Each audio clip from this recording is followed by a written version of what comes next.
Same same but different அப்படி ஒரு song உண்டுல்ல. அதே மாரி தான் இந்த கேக்கும்.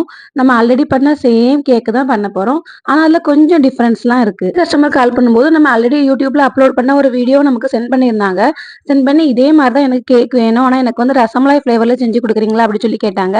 நானும் ஓகே அப்படின்னு சொல்லிட்டேன். நான் வந்து இந்த கேக்க வந்து ஆல்ரெடி பிளாக் கரண்ட் ஃப்ளேவர்ல பண்ணியிருந்தேன். அதனால தான் வயலட் கலர்ல வந்து நான் வந்து கிளேஸ்லாம் குடுத்துருந்தேன். அப்ப கலர் ஏதாவது மாத்தணுமான்னு கேட்டேன். இல்ல என் பொண்ணுக்கு வந்து கண்டிப்பா வயலட் கலர்ல தான் வேணுமா, இதே மாரியே பண்ணி குடுங்க. ஆனா கொஞ்சம் ஹார்ட்ஸ் மட்டும் ஏதாவது வச்சு குடுக்குறீங்களான்னு சொன்னாங்க. அப்ப நான் வந்து வயலட் கலருக்கு வந்து காம்பினேஷன் வந்து ஒயிட் தான் நல்லாருக்கும். அதனால நான் ஒயிட் ஹார்ட்ஸ்லாம் வச்சு குடுக்குறேன் அப்படி சொல்ல மாரி கேக்க ரெடி பண்ணி குடுத்துட்டேன். இந்த மாரி இந்த கேக்கோட வீடியோ வந்து நீங்க போஸ்ட் பண்ணும்போது எனக்கு சென்ட் பண்ணிருங்க. ஏன்னா என் பொண்ணு வந்து உங்க வீடியோலாம் பார்த்துட்டே இருப்பா. அப்ப அவளோட கேக் வீடியோ வரும்போது அவளுக்கு ரொம்ப ஹேப்பியா இருக்கும்லன்னு சொன்னாங்க. அதே மாரி அவங்க வந்து பர்த்டே பிக்ஸ்லாம் வந்து சென்ட் பண்ணியிருந்தாங்க. அதுக்கப்புறம் தான் எனக்கு தெரிஞ்சுச்சு அவங்க ஏன் வந்து வயலட் கலர்ல ஆர்டர் பண்ணியிருக்காங்கன்ட்டு. கேக், பாப்பா 2 பேருமே வயலட் கலர்ல எவ்ளோ கியூட்டா இருக்காங்கன்னு பாருங்க.